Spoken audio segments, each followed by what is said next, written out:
there was that one place I always thought about, and I just wanted to be there with you. The place that no eye has ever seen, the place that no heart has ever perceived. Akuntansi manajemen dalam lingkungan internasional. Akuntansi manajemen dalam lingkungan internasional melibatkan strategi yang mempertimbangkan perbedaan dalam regulasi budaya dan praktik bisnis antar negara. Ini membutuhkan pemahaman dan mendalam tentang standar akuntansi internasional, konversi mata uang, risiko mata uang, dan perbedaan pajak antar negara. Berikut beberapa aspek penting dari akuntansi manajemen dan lingkungan internasional. 1. Regulasi dan standar akuntansi. Setiap negara memiliki regulasi dan standar akuntansi yang berbeda-beda. Yang 2. Pengendalian dan pengawasan internasional. Sistem pengendalian internal yang kuat penting untuk memastikan bahwa operasi perusahaan berjalan sesuai dengan kebijakan dan prosedur yang ditetapkan. 3. Manajemen risiko. Perusahaan perlu mengidentifikasi, mengukur, dan mengelola beberapa risiko yang terkait dengan operasional internasional seperti risiko mata uang, risiko politik, dan risiko ekonomi. 4. Perencanaan dan penganggaran. Perencanaan dan penganggaran yang efektif membantu perusahaan dalam mencapai tujuan strategis mereka. 5. Pengukuran penilaian kinerja. Pengukuran kinerja yang tepat diperlukan untuk menilai efektivitas dan efisiensi operasi di berbagai lokasi. 6. Transfer pricing. Penetapan harga transfer untuk barang dan jasa yang dipertukarkan antar unit bisnis dalam perusahaan multinasional harus sesuai dengan regulasi pajak internasional. 7. Pelaporan dan transparansi. Pelaporan yang transparan dan akurat kepada pemangku kepentingan termasuk investor dan regulasi adalah kunci. Perusahaan harus memastikan bahwa mereka memberikan informasi yang jelas dan dapat dipercaya mengenai kinerja keuangan mereka. 8. Budaya dan etika bisnis. Memahami dan menghormati perbedaan budaya dan nilai-nilai etika di berbagai negara tempat beroperasi adalah penting untuk membangun hubungan bisnis yang kuat dan berkelanjutan.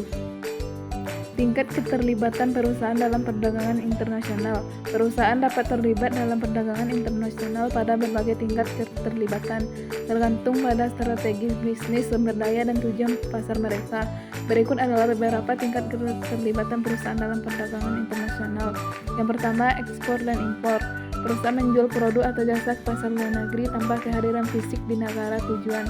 Yang kedua, impor. Perusahaan membeli produk atau jasa dari luar negeri untuk dijual kembali di pasar domestik. Yang kedua, lisensi dan waralaba. Perusahaan pemilik produk atau teknologi memberikan hak kepada perusahaan lain di negara lain untuk memproduksi atau menjual produknya. Yang ketiga, aliansi strategis dan usaha patungan atau joint ventures. Aliansi strategis dua atau lebih perusahaan dari negara yang berbeda bekerja sama dalam proyek tertentu atau pada lini bisnis tertentu. Yang keempat, investasi langsung asing, foreign direct investment (FDI). Perusahaan asing mendirikan operasi penuh di negara lain dengan memiliki kendali penuh atas operasi tersebut. Yang kelima, produksi dan pengadaan global. Perusahaan memindahkan sebagian atau seluruh proses produksinya ke negara lain untuk memanfaatkan biaya tenaga kerja yang lebih rendah atau insentif pajak. Selanjutnya, offshoring dan outsourcing. Perusahaan memindahkan proses bisnis tertentu ke negara lain biasanya untuk mengurangi biaya produksi atau operasi. Penetapan harga transfer pada perusahaan multinasional. Penetapan harga transfer merupakan salah satu aspek krusial dalam manajemen keuangan perusahaan multinasional. Harga transfer adalah harga yang dikenakan untuk barang, jasa, atau hak kekayaan intelektual yang ditransfer antar entitas dalam perusahaan yang sama, namun beroperasi di negara berbeda. Penetapan harga transfer bertujuan untuk memastikan bahwa transaksi antar perusahaan afiliasi dilakukan sesuai dengan prinsip dasar beban yaitu harga yang sama dengan harga yang akan dikenakan jika transaksi tersebut dilakukan antar pihak-pihak yang tidak memiliki hubungan istimewa. Elemen penting dalam penetapan harga transfer. Yang pertama, prinsip arm's length.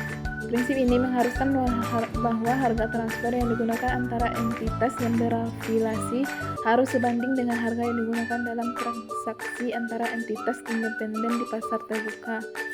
Yang kedua, metode penetapan harga transfer. Membandingkan harga transaksi afiliasi dengan harga transaksi serupa antara pihak independen. Yang ketiga, dokumentasi harga transfer. Perusahaan harus menyediakan dokumentasi yang komprehensif dan konsisten untuk membuktikan bahwa harga transfer mereka sesuai dengan prinsip arm's length. Selanjutnya, regulasi dan kebijakan pemerintah.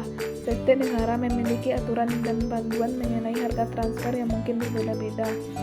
Selanjutnya, risiko dan sengketa pajak. Penetapan harga transfer yang tidak sesuai dapat menyebabkan sengketa pajak antara perusahaan dengan otoritas pajak di berbagai negara. Selanjutnya, strategi pengelolaan pajak.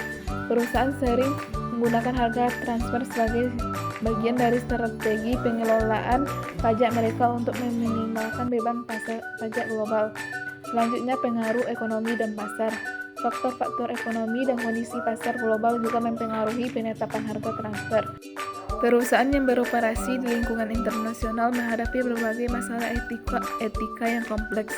Berikut adalah beberapa masalah etika utama yang sering dihadapi perusahaan multinasional.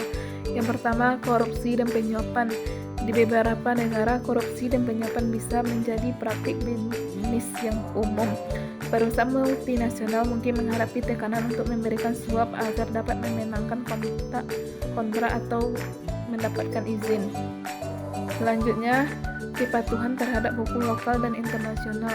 Perusahaan harus mematuhi hukum di negara tempat mereka beroperasi, yang mungkin berbeda secara signifikan dari standar hukum dan etika di negara asal mereka. Selanjutnya, hak asasi manusia dan kondisi kerja. Perusahaan sering beroperasi di negara-negara dengan standar tenaga kerja yang lebih rendah, termasuk upah minimum yang rendah, kondisi kerja yang buruk, dan pelanggaran hak asasi manusia. Selanjutnya, praktik lingkungan. Perusahaan mungkin menghadapi dilema antara memaksimalkan keuntungan dan mematuhi standar lingkungan yang ketat. Selanjutnya, eksploitasi sumber daya lokal.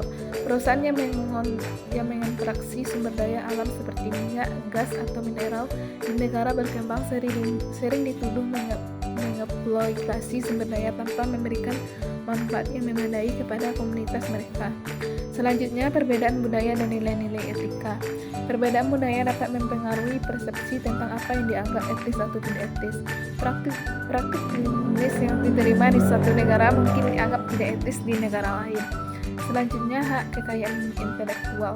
Perlindungan hak kekayaan intelektual atau HKI dapat bervariasi antar negara. Beberapa negara mungkin memiliki regulasi yang kurang ketat terhadap pelanggaran HKI. Selanjutnya, transparansi dan pelaporan. Kebutuhan akan transparansi dan pelaporan yang jujur seringkali berbenturan dengan tekanan untuk menunjukkan hasil keuangan yang positif.